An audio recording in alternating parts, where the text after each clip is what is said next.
So you're about to begin a 4-week job interview, and people are watching, people are listening. As I said in the first video, this is a very, very competitive market getting into the teaching profession. Very competitive. And universities are taking on a lot more students, and schools aren't increasing psychology positions to match that. So you do need to take that into consideration. This is an amazing opportunity to get a job at a school by actually the schools nowadays. There's a lot of principals that say to me, we won't hire them unless they've taught here. So, take that into consideration. They see you, and this is a fantastic way for them to try before they buy. So they really are trying you out.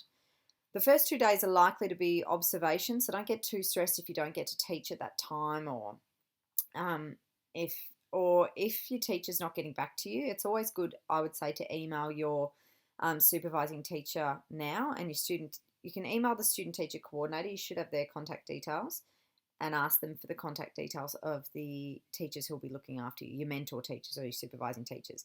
Get in contact with them, see if you can get their phone numbers, and ask them where the students will be up to, what you'll be teaching, what levels, and whether you can start getting prepared in advance and what they might like you to do. There will be some teachers who are more than happy to get back to you and give you plenty of information about what's happening in the curriculum. And there will be some who do not get back to you because they're busy, or like one of my supervising teachers, way back in the day at Mentone Girls Grammar, said to me, I wanted you to get thrown in the deep end. I wanted to see how you were going to go. Thanks. But, baptism of fire is always good. A little bit of stress is always good. And because the first 2 days are likely to be observation, it's really, really unlikely that you would have a situation like I had, where you walk into a school and suddenly you're teaching in a period. And that observation time can be frustrating. You might just really want to get into the classroom. Observation is wonderful. Put your hands up to do as much observation as possible. It never ever happens in your career following that, unless the school starts implementing some new procedural policy where you have to observe your colleagues. You never get to watch other people teach ever again, and it is such a gold mine of information on what style suits you, what style doesn't suit you, what you would do, what you wouldn't do, and watching other people inspire other kids or manage difficult situations in a classroom, things that you might not think you'd be able to manage, and then you see a strategy that they employ, and it's fantastic. So do be an active observer in observation. Don't just sit and stare at them, because that's weird. Actually take notes, jot down what they're doing, seem really interested, ask to complete the worksheets that the kids are completing so that you are still doing activities and getting some hands-on ideas to do. Don't play with your phone. Do not get out your phone. You do not have a phone anymore until 5 p.m. Do not do that. Make sure at the end of the lesson you ask for not just a copy that you've completed of the handouts, but a spare copy as well. Ask them if it's okay if you use that, and then you can create it so that it doesn't look like you're just stealing their handouts, but so that you can create another complementing handout for the next topic that's in a similar style, and that can be a way to get around that. Ask if you can correct the student's work. There is nothing more exciting to a teacher than a student teacher who asks to do corrections. It's fantastic. It's the best way to get your supervising teacher on side. Ask to mark the work. Okay, slide 11, what to wear. You do need to look the part. This means that, and particularly there are some schools who are very conservative, that are very anti-tattoos and anti-piercings and all of that sort of stuff. It's not necessarily politically correct, it's not right, but it is just the way that it is. So do actually dress conservatively. You need to, if you are female, you need to make sure, and particularly if you're at a co-ed school or a all-boys school, you do need to make sure, and they will have a dress code normally, but you may not be informed of that. But I do know when I was at the Geelong College, there was nothing, you couldn't wear anything that was it sounds obvious, transparent, but they mean like nothing sheer, so no sheer sleeves and things like that where you could see straps.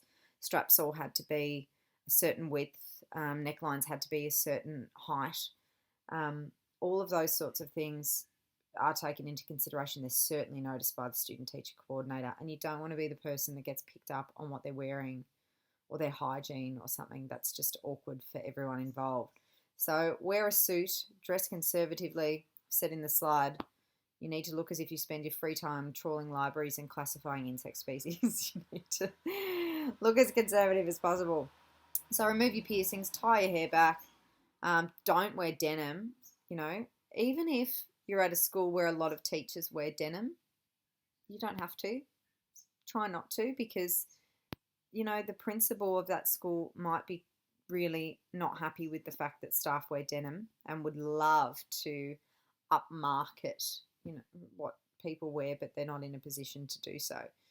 And if you are setting the trend there, that can put you in their favour too. The idea is that, particularly because you're young, if you're wearing denim, you're going to look like another student, particularly at a public school where there's no uniform. So try to look like a professional teacher. And that's probably one of the biggest reasons not to wear denim. Or hoodies. Please don't wear hoodies. When to get there, aim for 7:45, even if that means you're the first one there. And don't be seen to leave before 5 p.m. Big Brother is watching. Big Brother is always watching. And even if you feel like you're the last person there, you're not. The principal will probably still be there, and so will the vice principals and all the people that do the hiring. So don't leave before 5. It's a great way to get all your work done, and particularly if you're in the office by yourself, because you're not meant to do any uni work when you're on your teaching rounds, which is fair enough. You're meant to be planning your lessons and creating amazing resources and marking student work. 100% you're meant to be a teacher. But when it does hit 4 o'clock, if you're the only person in the office and you're all up to date on all of your marking and your lesson plans, then you can do some university assignments. Go for it. But don't leave the office. Now, slide 12, mingling. At recess and lunch, go into the staff room, be seen. Introduce yourself to the student teacher coordinator. You should know them quite well. Say hello to them, ask them how their day's been. They are in direct contact with the principal, and the student teacher coordinator of every school I've ever worked at will always say, oh, well, Sally Ann's she's really good. She's a hard worker. She does a great job. Sally Ann's lovely. And will pass on recommendations of the student teachers that really stand out. Get to know the student teacher coordinator. Introduce yourself to the principal and the vice principal. Ask the student teacher coordinator to point them out to you if you're not sure who they are. And get to know the daily organiser. The daily organiser is the person that gives all of the extras, extra classes to people. If people are absent, it's the person you call into if you're sick, is the daily organiser. And they then assign extra classes for teachers who are there who have free periods to cover the people who are sick. They tend to know everything that's going on in the school, and they essentially, some schools of thought would suggest that they are an integral part to the running of the school. They are a very good person to know. Get to know the daily organiser. And also the PAs to the principal and vice principal and heads of school. The PAs are incredibly important administrative staff, and often they know the goings-on of the school before the school knows the goings-on of the school. They certainly have ideas about when staff are coming or going or leaving, and if you get to know them well enough, by the end of your teaching rounds, you can probably say, oh, look, I've really got to get on the job hunt. I might say, well, keep an eye out in the English department, the English sector, in September when things start getting advertised. And they can give you a bit of a heads up if there's a job coming up. Don't just sit in the staff room with other pre-service teachers the entire time. Do branch out and try and get to know people and actual teachers at the school. But that said, don't just become your supervising teacher's shadow either. You don't want to sit with them every lunch, every recess. you know, they've got their own group of friends or their own work to do and things too. So try and make it a balance. Go in there and mingle, 2 or 3 times a week, but then you might want to sit with the pre-service teachers the other 2 times, or just do some work in the library or work at your desk and eat at your desk. That's fine as well. But, do be seen to mingle. It's very important. I've said if by week 4, suss out if there's a period 7 on a Friday at all.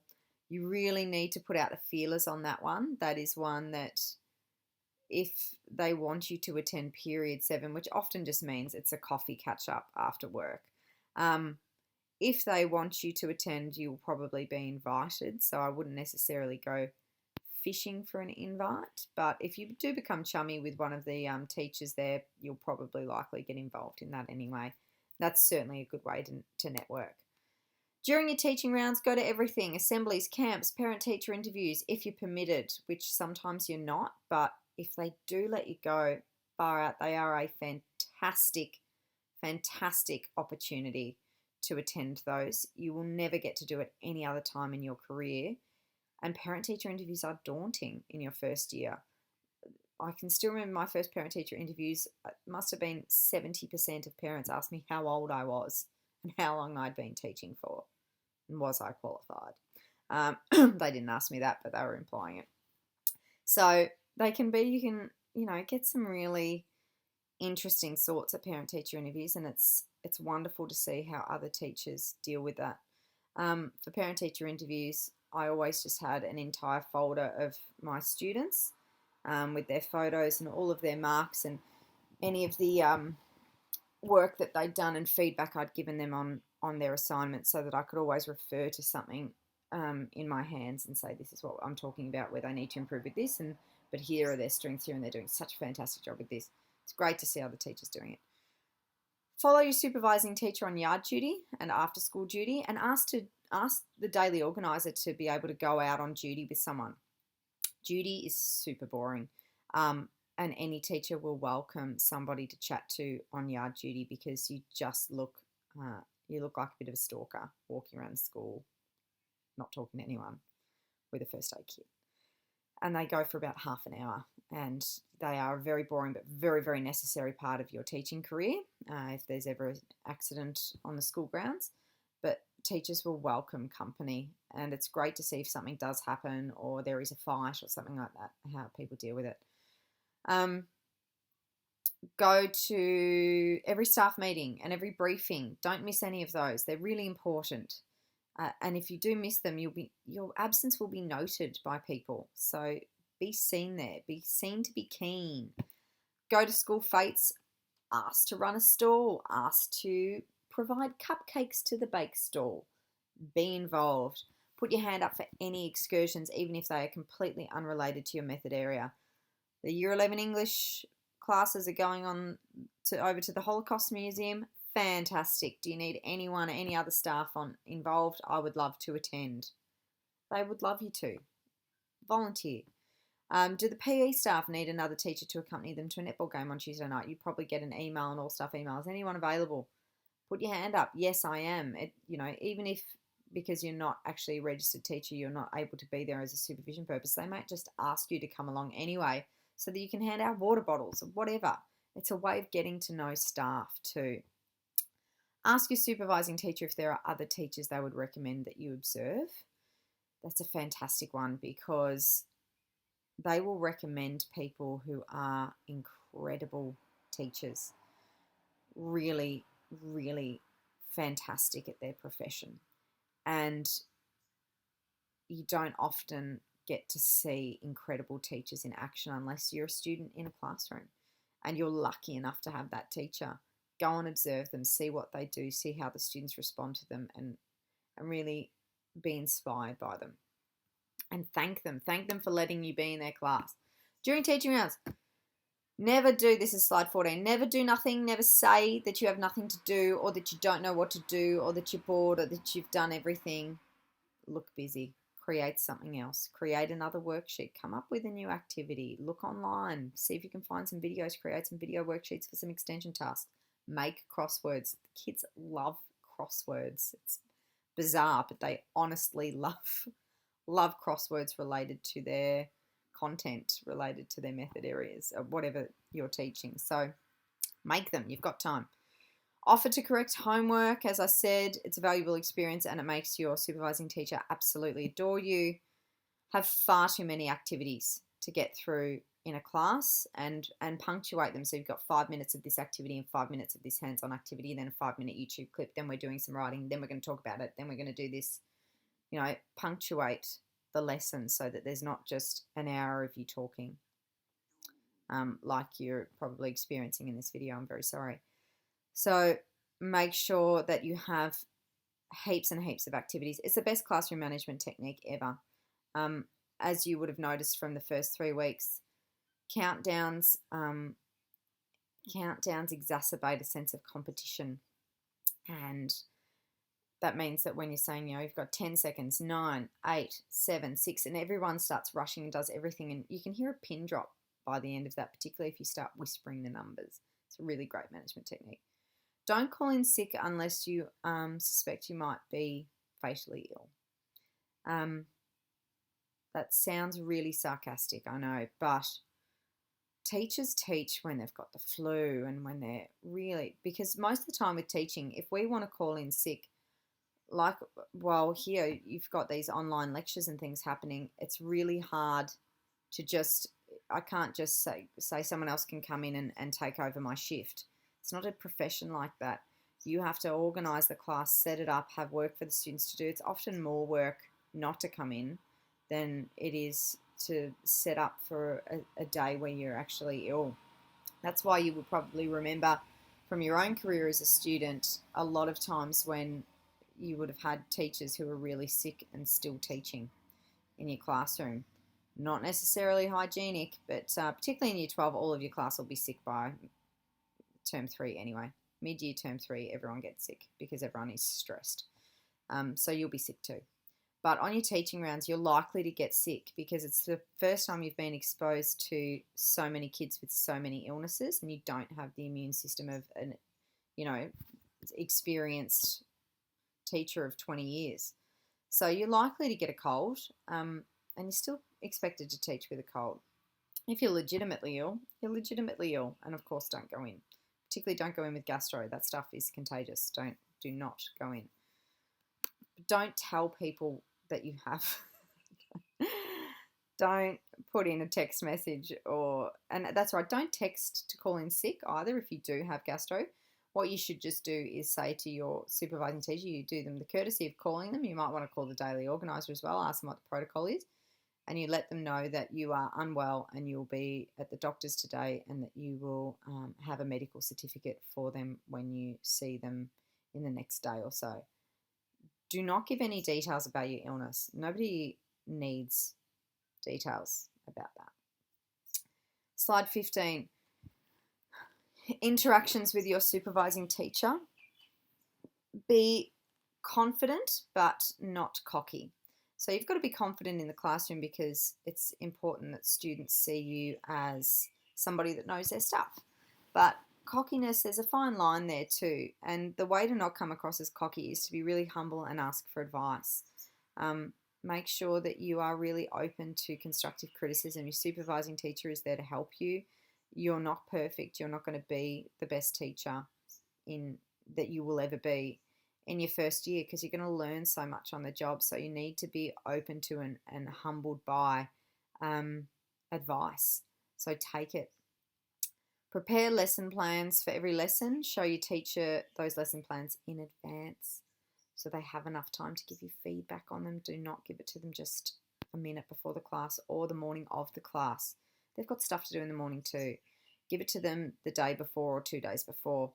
And if they don't give you any feedback, if they don't get back to you, that's fine. They don't get back to you. It doesn't mean that they terrible teachers or anything. They've got a lot of other things on their plate and they may just think that the lesson plan's fantastic.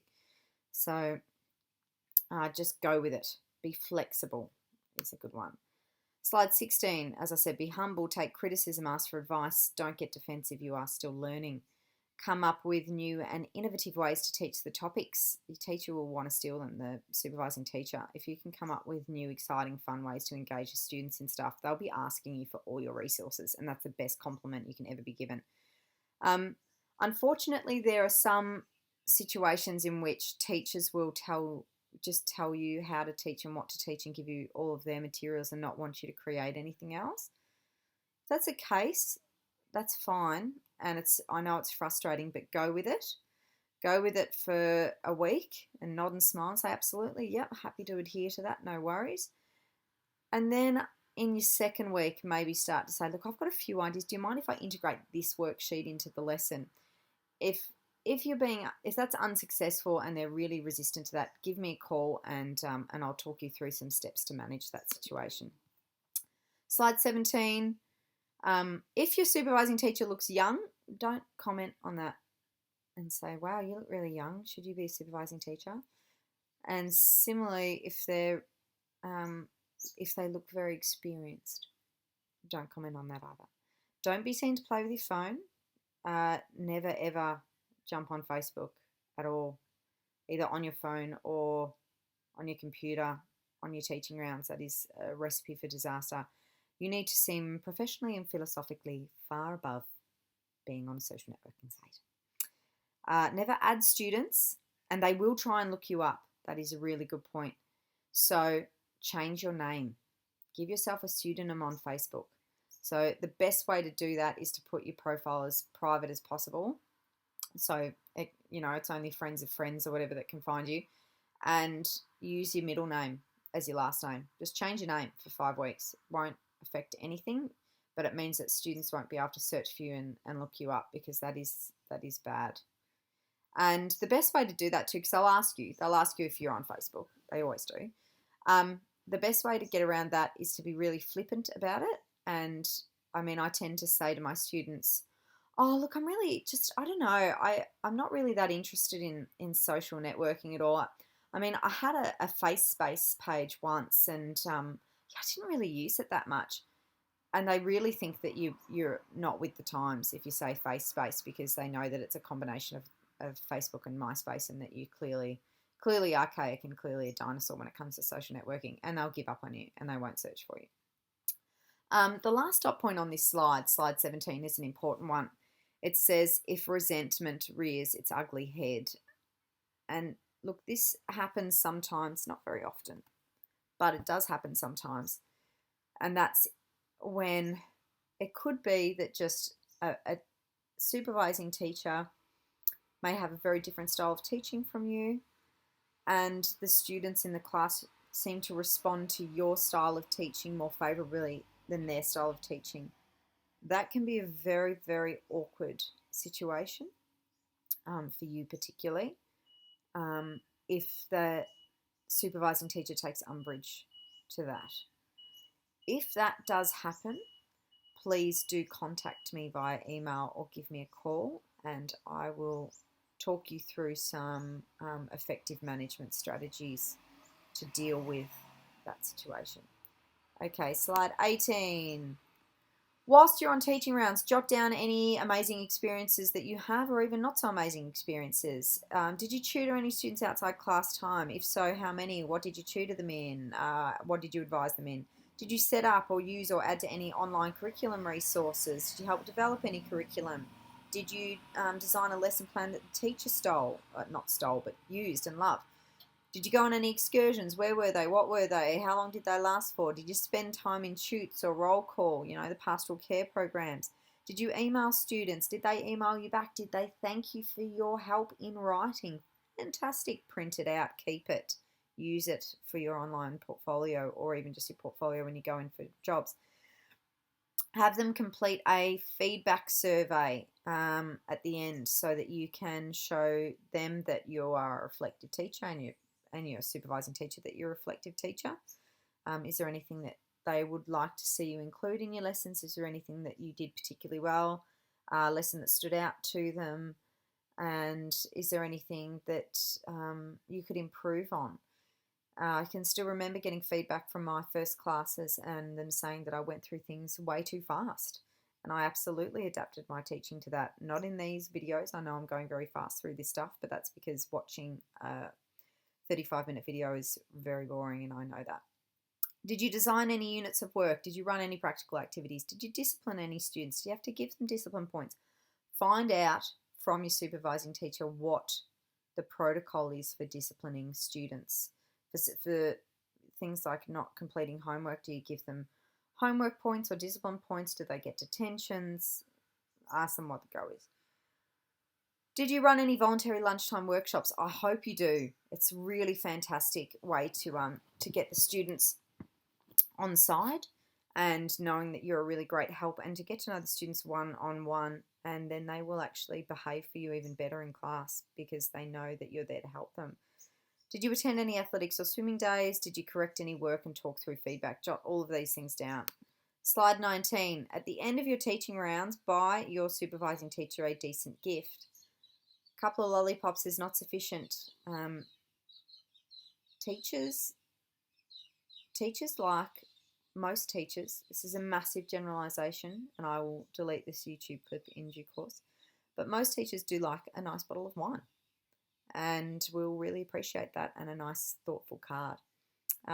If you know that your teacher doesn't like wine, a nice coffee mug and tea towel set, or I don't know, something along those lines. Box of chocolates, box of chockies is always a good one. We all love chocolate.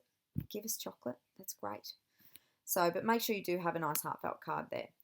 Okay, applying for jobs. I might finish this video here and then come back and do a separate little 5-minute applying for jobs video. I think that's going to be the best thing so that you guys can have a bit of a break too.